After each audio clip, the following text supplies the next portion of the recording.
Hi guys, my name's Hannah. I'm just going to do my oral presentation for our contemporary education assignment that we've been doing at the moment.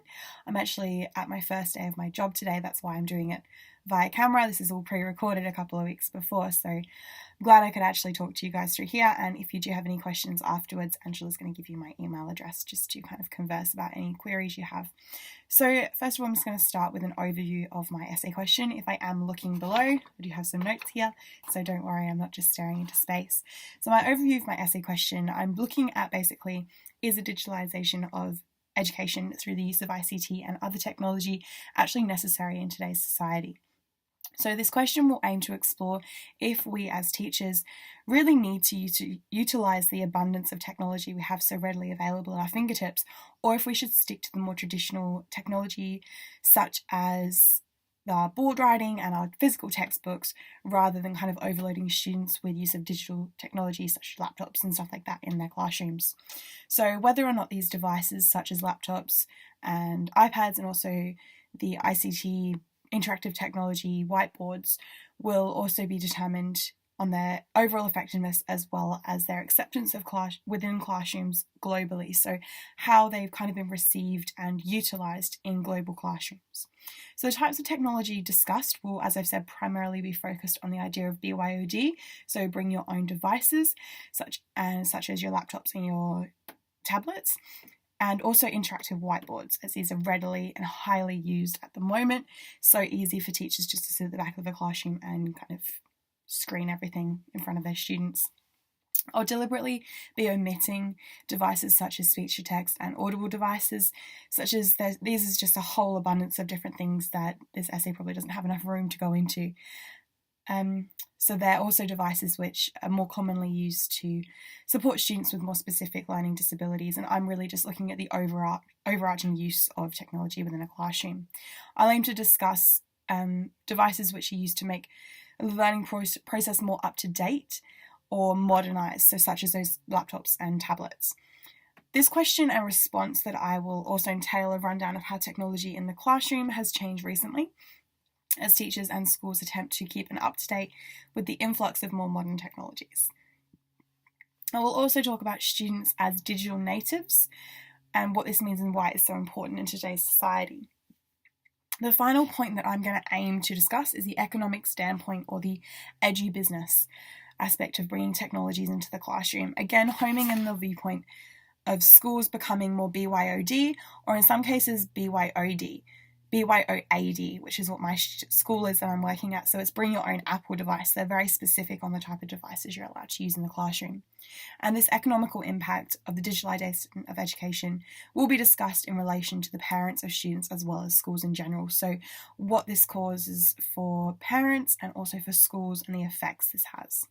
So I picked this topic because I chose to discuss the idea of the necessity of education of technologies in the classroom, as it was a topic that I'm quite interested in.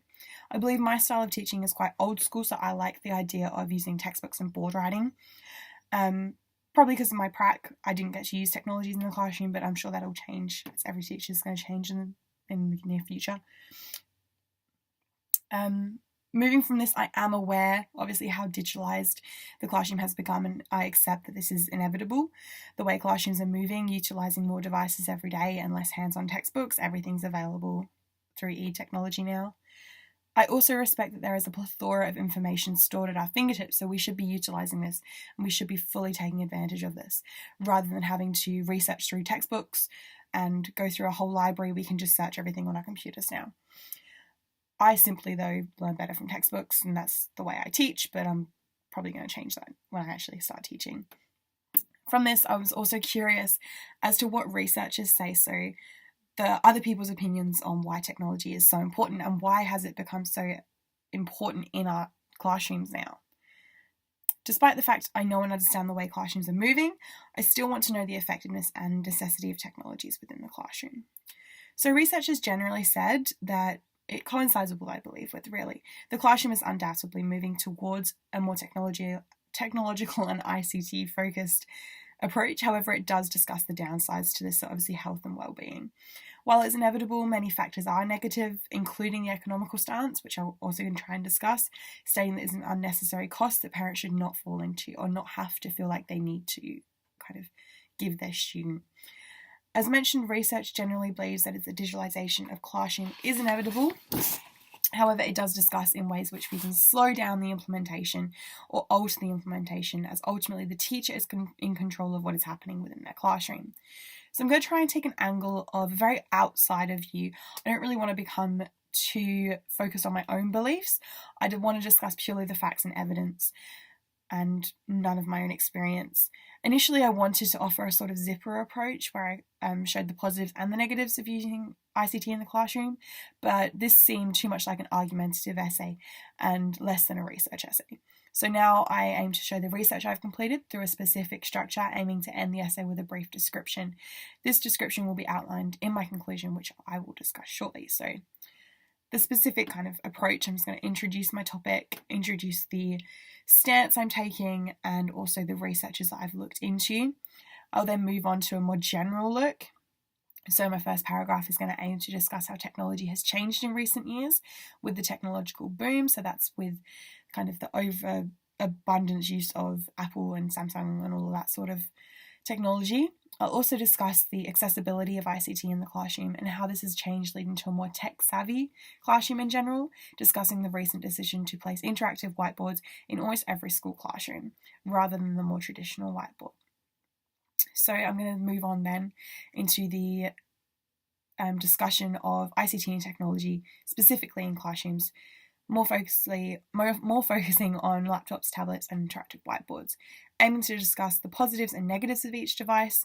As mentioned earlier, I plan to stay clear from devices such as speech-to-text and audible devices, which are primarily used in classrooms to assist students with specific learning disabilities, as this is more specific issue relating to ICT, one which I do not have the word limit to complete. So paragraph 3 is then going to talk about the economic downfalls of the influx of ICT and technology in the classroom, more specifically discussing the new term edubusiness. And this paragraph will thus discuss the equity issues between schools and students within the same school when it comes down to BYOD. Embedded within here will also be the inevitability of the move to technology and why it's just another stepping stone in history, discussing how we should move with the times and not resist it, and also kind of focusing on backtracking, seeing where we've come from and where we are now. So conclusion, what I expect to get from this essay, I expect that my views are just going to be reiterated, that inevitably we are going to be moving to a more tech-savvy classroom, but I also seem to want to roll all of those kind of ideas into one essay saying, yes, it's inevitable, but we will have downfalls, there are going to be negatives, there are going to be positives. So it's just, we're going to be conscious, make conscious decisions of how we're going to create a more kind of technological savvy classroom. And so just to conclude, I'm just going to kind of go through some of the articles that I'm using. So I've got a really good one by Ainsley on the digitalization of education in the 21st century. And this one kind of defines a lot of the terms I'm going to be using, such as digitization, and also why it's so important for parents and schools to nurture their children through technology, so we're not depriving them of their future. Moving on, I'm going to talk about obviously the commercialization of education through technology, so the term edubusiness, and Stephen Ball really helps with this. He's done a whole article on how schools are becoming much more business approached and commercialized, so that the whole spectrum of education is becoming a lot more focused on what we can give our students through technology and the economics, rather than just sending our kids to school just to learn. What they're focused on what we need to help them learn, such as the technology that we supposedly need to help our kids. Churchill, through Teaching Making a Difference, also helps just generally talk about ICT within a classroom and how we've moved from one spectre to another, why it's so important, and gives a good overall insight into ICT within a classroom. So Koskan, so Promoting Digital Change in Higher Education, talks again about not necessarily lower and high school, but technology within out of school, so higher education, tertiary education, and what we can give our students in their earlier lives of school to help them in their tertiary education, so such as uni. So we obviously need to nurture them through technology needs as they're growing older. So we need to kind of give them an insight into it at an early age so they know what they're doing within the future and they know what they can do within their job. So really nurturing those 21st century skills. I'm also looking at one from so this is from the Unitec Institute of Technology, enabling a school-wide e-learning practice. So this is actually a dissertation from New Zealand, and she really goes into the effectiveness of the equity issues. So whether one school with or one school without technology, who's better off, why they're better off. And I really like that for the equity issues that I'm going to talk about, as well as the needs for having education or technology within our education. So do we actually need these technological devices? Are they going to help? And she also discusses how we've moved from different ages. So we've moved from the industrialization age and now we're in that technological age. So it's obviously an inevitable part of history and part of Earth that we're going to move through stages of history and stages of life. So obviously Stone Age, Iron Age, those sorts of things. And now we're in the technological age where this is what's at our fingertips and this is what we're choosing to do with our lives. So Loki also talks about framed by technology, and this determines the specific benefits of the technology on students. So purely looking at benefits, what embedding technology into their classroom is going to do for them in a positive manner. So is it going to help them with their future, help them with future jobs, with the 21st century skills, those sorts of things. So from this, I'm going to take the idea that ICT is necessary in the classroom. However, I do want to touch base on some of the negatives, because there are negatives. Not everything is going to be positive. We're not all going to love and enjoy technology within our classrooms.